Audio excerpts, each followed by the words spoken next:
वितरित निकृष्ट रेशनची ज्वारी व तांदूळ संतप्त नागरिकांनी केला परत. निकृष्ट दर्जाचे धान्य मिळत असल्याने लाभार्थ्यांमध्ये संताप.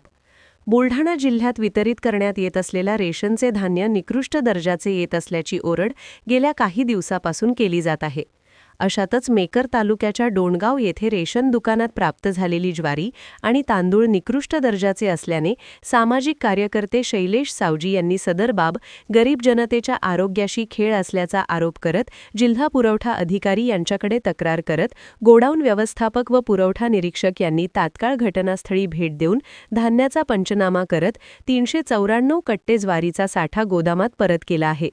रेशन दुकानदारांना वितरित केलेला हा निकृष्ट दर्जाचा साठा परत घेऊन चांगले धान्य लाभार्थ्यांना वितरित करण्यात यावे, अन्यथा तीव्र स्वरूपाच्या आंदोलनाचा इशारा शैलेश सावजी यांनी दिला आहे.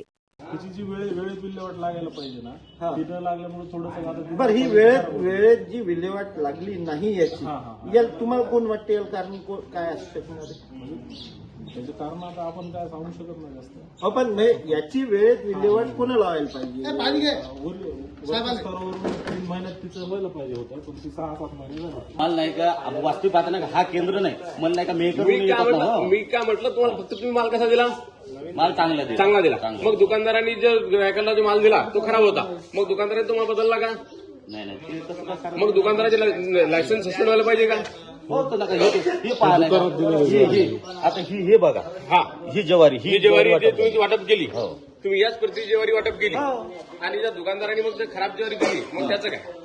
आता त्याचं काय, आता त्याला तेल कसे दिले त्याचं तेल माहिती कोणतं म्हणजे दुकानदार होऊ शकते ज्वारी बदलली. आता काय त्याच्यामध्ये काय हे ते नाही म्हणावलं, जे लोक जे म्हणावले, जे रेशन दुकानदार